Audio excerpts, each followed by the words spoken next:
Standard cell potential is going to be the topic of this lesson. And really, we're going to learn how to calculate these standard cell potentials. In the last lesson, we learned that when your cell potential is positive, a reaction is spontaneous. And when your cell potential is negative, that redox reaction is non-spontaneous. And here we're going to learn how to use this table of reduction potentials, or some such similar table, to calculate these standard cell potentials. Now, this lesson is part of my high school chemistry playlist. I'm releasing them weekly throughout the school year, so if you want to be notified every time I post a new one, subscribe to the channel and click the bell notification.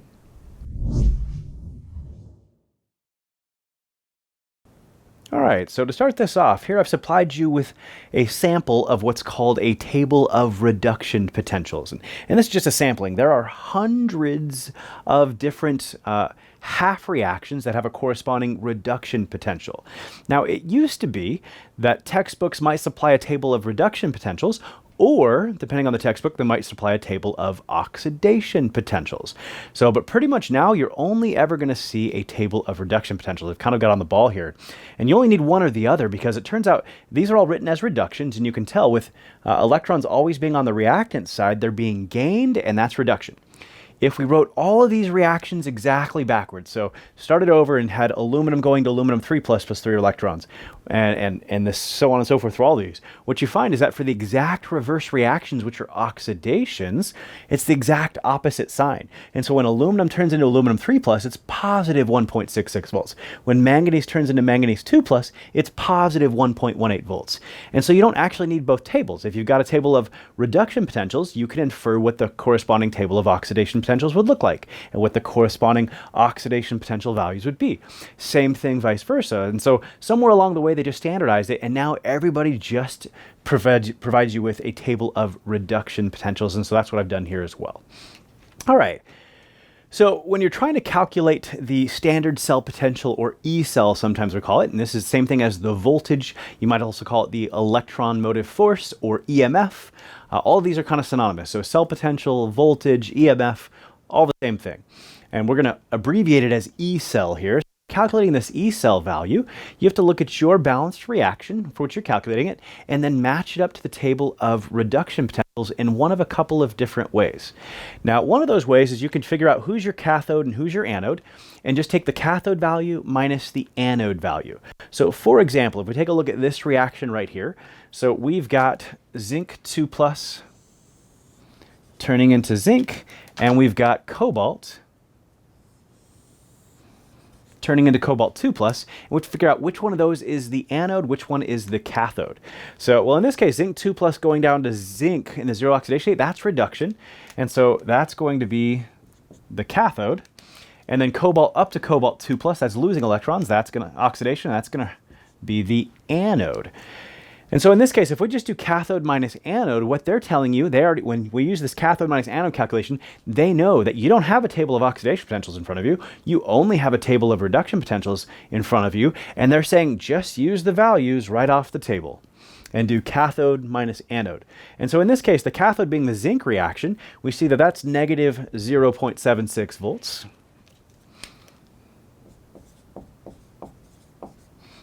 And then we're going to subtract the anode. And so here, cobalt to cobalt 2+, well, the cobalt reaction is negative 0.28 volts. And there you go. Now you might be like, well, wait a minute, Chad. So when cobalt 2+ goes to cobalt, it's negative 0.28 volts.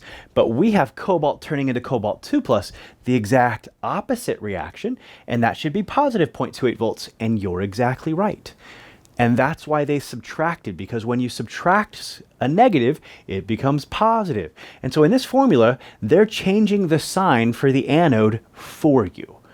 So keep that in mind. You don't change the sign yourself if you use this cathode minus anode convention. They're going to change it for you by subtracting the anode's value.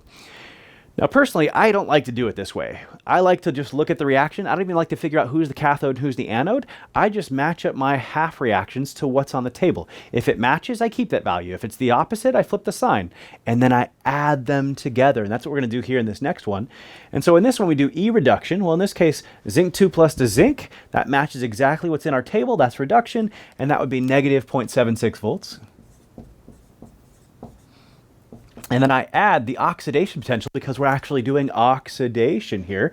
And if, so we're not doing cobalt 2+ to cobalt, we're actually, again, doing the reverse reaction, cobalt to cobalt 2 plus. And if we're doing the reverse reaction, that should be positive 0.28 volts instead. And so notice here, I only added it in because I changed the sign when I realized it was going backwards. Whereas here, you left the sign alone, but subtracted it, which changed the sign for you. So because there's these two conventions, now is the trouble, where students often change the sign and subtract. No, either subtract the anode and leave the sign alone, or change the sign yourself and then add it, but don't subtract and change the sign or you're hosed. So, but either I calculate it this way or this way. From here on out, I am not going to do it this way. So this is commonly presented in many textbooks, and a lot of people love this. There's some conceptual reasoning that I really like this one and prefer it. Not that we're going to see much of that reasoning in your class. We'll see just a teeny bit of it at the end of this lesson. So, but I personally like this a lot, and it totally gives us some conceptual understanding in one key area. So we'll see that in a minute. But if we see, then our E cell here is going to come out to negative 0.76 plus 0.28, and that's going to be negative 0.48 volts. And so we see that the standard E cell is a negative number, and you should know right off the bat that that means that the reaction is non-spontaneous here. So this is a non-spontaneous reaction because the E cell came out to be a negative number. Okay, let's look at the next one here. And in the next one here, we've got chromium 3 plus going to chromium, and we've got copper going to copper 2 plus. Now you might look and say there's two chromium 3 pluses going to chromium here. Well, when one chromium 3 plus goes to chromium, it's negative 0.74 volts. What happens when it's 2? Well, I'll tell you what happens. It's still negative 0.74 volts. The stoichiometry doesn't change the value of the voltage at all. And it turns out there's some other quantities and stuff like that called like delta G, delta H, delta S that maybe you saw, but probably not. But just on the odd chance that you did, those would actually get multiplied by 2 in the case of chromium, or 3 in the place of copper. So when we get to voltage and it doesn't change, that usually trips up a lot of students who've seen the others. So I only bring that up in case you've seen it. I did not cover it in this course. It's not commonly covered, delta G, delta H, delta S values in a high school chemistry course, except for the AP course, so just keep that in mind. But big thing you're supposed to know is that we're not going to change those values. So for chromium 3 plus to chromium, I like to just match that up, and that's exactly the way it's written, so it's negative 0.74 volts. And personally, this is how I like to kind of set these up. So there's negative 0.74 volts. And then for copper to copper 2 plus, notice that's this reaction once again going backwards. So I'm going to make that negative 0.34 volts. And now that I changed the sign for what ends up being the oxidation in the anode, I'm just ready to add them. So I'm just going to then add these and get negative 1.08 volts. That is our E cell. Cool. Once again, this reaction is not spontaneous. One thing that might not be intuitively obvious, though, is that if you write both of these reactions exactly backwards, then you get exactly the opposite E cell. So again, the forward reaction for this first one, negative 0.48 volts. So the reverse reaction would be positive 0.48 volts. This one, same thing right here. Forward reaction, negative 0.108 volts. So the reverse reaction would be positive 1.08 volts. So notice if you have a non-spontaneous reaction, that always implies then therefore the reverse reaction must be spontaneous instead. It's always going to be spontaneous in the forward or the reverse. It can't be both. So, and I guess it could, if your E cell is just plain old 0, I guess then it could just be or I guess they wouldn't call it spontaneous or non-spontaneous in either direction. We'll worry about what it would be called. I guess it would be called at equilibrium, it turns out. But something we're not going to really largely worry about in this class. Okay, so we've got one more question to work out here. And the question is, what is the balanced reaction, and calculate the standard cell potential for the Fe2 plus and Mn2 plus Mn galvanic cell or voltaic cell. So let me read that actually verbatim. Write the balanced reaction and calculate E cell standard for the voltaic cell produced from the Fe2 plus Fe and Mn2 plus Mn half cells. So we're told one super important critical piece of information here. We are told that it's a voltaic cell. And so we know that by the time we get to the end of this, E cell is going to come out positive. Notice we were not told that here or here. Here we were given the balanced reactions. In this last one, we're not given a balanced reaction all. We're just told which half cells to use and told to make a voltaic cell out of this. Well, again, keep in mind a voltaic cell is spontaneous, so E cell has to come out positive, but it's still a redox reaction. You got to have one oxidation and one reduction. So here, these are both written as reductions in this table of reduction potentials, but I'm going to have one of them go backwards and be an oxidation. So in this case, if we do this the wrong way, it's not going to work. So for instance, let's say I told you it was the iron reaction that's going to go backwards. Let me erase these so we don't get confused. That the iron's going backwards and the manganese reaction is going forward. So the iron's the oxidation, the manganese is the reduction. The iron's the anode, the manganese would be the cathode. Well, in that case, so since this is going to be reduction written, that'd be negative 1.18 volts. But the iron in reverse would be positive 0.44 volts. But if you add negative 1.18 and positive 0.44, that ain't coming out positive. And I chose the wrong one to be the anode, chose the wrong one to be oxidation.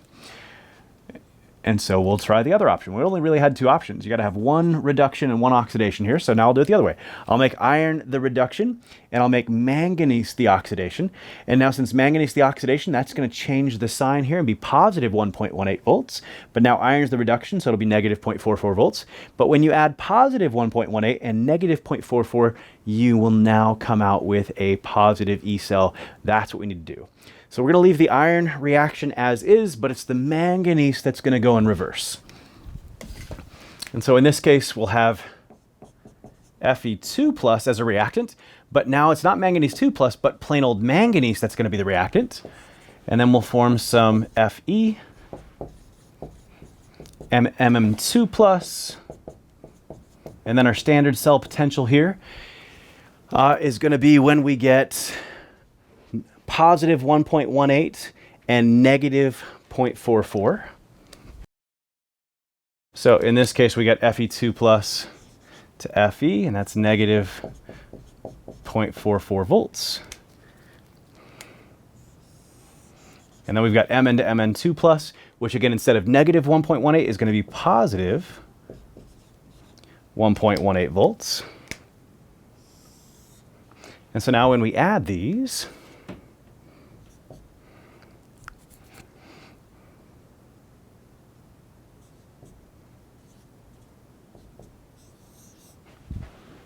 get positive 0.74 volts. Cool. So a lot of students don't see the difference between the two types of questions we've gotten here. So here I gave you balanced reactions. I never said they're voltaic cells. I never said they had to come out positive. They just came out the way they're written. And it turns out both of these came out negative just the way they were. But this one, I didn't give you the balanced reaction. We had to figure it out. And the only reason we knew to make it positive is that we were told we were making a voltaic cell in the question. A lot of students will take what we did down here, where they have to figure out the balanced reaction and make sure that E cell comes out positive, and they'll take that and try to apply it up here, where they're given a reaction and they're just told to find E cell, and they'll always try to make sure that E cell comes out positive. Well, again, up here, we weren't told these were voltaic. We were just given balanced redox reactions. Whether they come out positive or negative just depends on how they're written and how they match up to the table and stuff. So these didn't have to come out positive if they weren't voltaic cells. Cool. So just keep in mind that difference. So the last thing I want to look at here are three other types of questions you might be able to answer if you've got a table of reduction potentials in front of you. Now, if you're given this table of reduction potentials so that you can calculate standard cell potentials, they might also feel free to ask you three other things. They might ask you to identify the strongest oxidizing agent in a multiple choice question, or the strongest reducing agent, same thing. Or they might give you some pairs of compounds and ask you if which of these pairs actually react together spontaneously. So let's start with the strongest oxidizing agent. And you got to remember first off that the oxidizing agent and the reducing agent are always on the reactant side of a reaction. That's important. Also got to remember that the oxidizing agent gets reduced, the reducing agent gets oxidized. So when we're looking at the strongest oxidizing agent, it is a reactant that gets reduced. Well, what's nice is these are all written as reductions since they're reduction potentials. And again, we can remind ourselves that they're all written as reductions because there's electrons on the reactant side. And so in this case, it's the reactants in these reductions that can get reduced. And therefore, it's the reactants in these reductions that can be the oxidizing agents. So that means Al3 plus can be an oxidizing agent, but Al can't. Mn2 plus can, Mn can't. It's only the reactants here that we're going to consider as oxidizing agents because they're the species that can get reduced.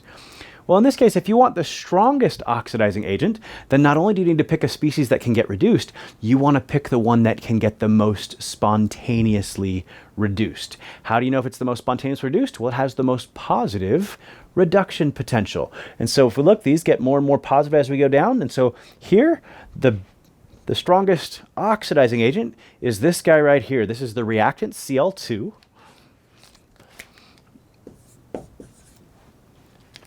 And so in this case, it would be Cl2 would be an answer we'd consider, not Cl minus. That's the product of the reduction. But the reactant in that reduction half reaction has the most positive reduction potential, 1.36 volts, and therefore be reduced the most spontaneously, and therefore the strongest oxidizing agent. Now again, they could give you any combination of these in a multiple choice question, and you just want to pick the one with the most, the reactant anyways, with the most, that corresponds to the most positive reduction potential. Now, the trickier question is get me the strongest reducing agent, because the reducing agent gets oxidized. And so in this case, I don't want to look at all these reductions and reduction potentials. What I would want to do is look at every one of these reactions exactly backwards. And if I look at every one of these reactions exactly backwards as the possible oxidations, well, then these over here would all be the reactants in those reverse directions.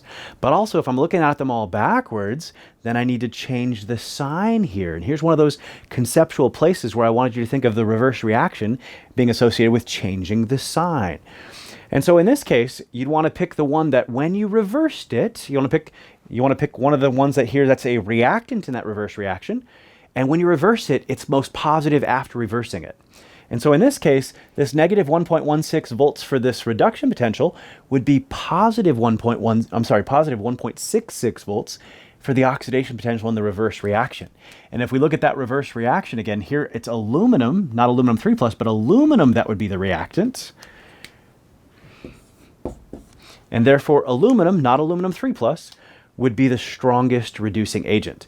And so here you'd be looking at all the reactants in the reverse reactions, which are these products in the forward, but reactants in the reverse reactions as possible reducing agents. Cool. I get a lot of students who'll tell me, Chad, I learned that when you're looking for the strongest oxidizing agent, you're looking for the most positive reduction potential. And when you're looking for the strongest reducing agent, you're looking for the most negative. Well, sorta. What you really got to remember, though, is that when you're looking for the strongest oxidizing agent, you are looking for the most positive reduction potential, and it's the reactant that you see that is your possible oxidizing agent, not the product. But if you're looking for the most negative reduction potential, you should really think of that as actually you're looking for the most positive oxidation potential. Because a lot of people will identify the half reaction of interest, but they won't realize that they're using aluminum as the reducing agent, not aluminum 3 plus. So I just want to make that clear. Okay, so now we've learned how to identify the strongest oxidizing and reducing agents. Now we just want to talk about which of these pairs will react spontaneously. And they don't usually tell you what kind of reaction we're talking about, but based on the context of the whole chapter, which of these pairs react spontaneously in a redox reaction. And so this is going to come up in one of 4 ways here. And so I only pick species from these first 2 reactions to make this easy. So if we're doing redox, first thing you got to realize that we need to pick somebody who can get oxidized and somebody who can get reduced for it to even be a chance of being redox. We need somebody who can lose electrons and somebody who can gain electrons. And so if I mix Al3 plus and Mn2 plus, well, according to our data, we only ever see them being reduced, and there's no such thing as a reduction-reduction reaction. And so Al3 plus and Mn2 plus, I don't even have to consider that because reduction-reduction is not even a possible reaction. Same thing if I give you just plain old aluminum and manganese. Both these in the reverse reactions can be oxidized, but neither one can get reduced. And in general, metals don't get reduced. They get oxidized. They lose electrons, become cations. They don't gain electrons and become anions. And so in this case, manganese and aluminum both can get oxidized, but there's no such thing as oxidation. If you have 2 species lose electrons, but nobody gain, well, then where did those electrons go? And so I don't even have to consider this one as well. So, but with Al3 plus and Mn, I'm now giving you Al3 plus, which can get reduced, but I'm giving you Mn, which could get oxidized in the reverse reaction. And now redox is possible. However, now I've got to see if it's spontaneous, if it comes out with a positive Ecell. And so when aluminum 3 plus gets reduced, that's negative 1.66 volts. When manganese gets oxidized, I'll have to change the sign. That'll be positive 1.18 volts, but negative 1.66 and positive 1.18 is still going to come out negative. And so I had to do the calculation now because redox was possible, but it didn't come out to be spontaneous. It came out non-spontaneous.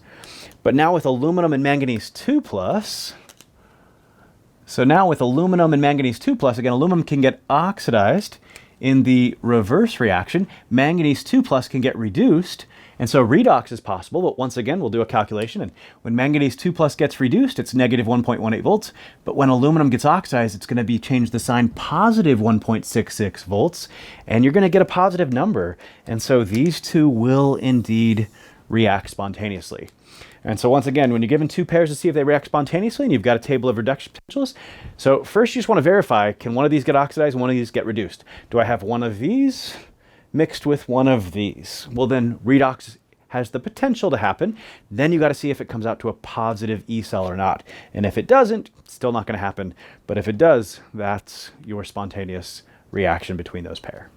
Now, if you found this lesson helpful, would you consider giving me a like and a share? The best thing you can do to make sure that other students get to benefit from this lesson as well. If you are looking for the study guide that goes with this lesson, if you're looking for practice problems in calculating standard cell potentials, check out my premium course on chadsprep.com.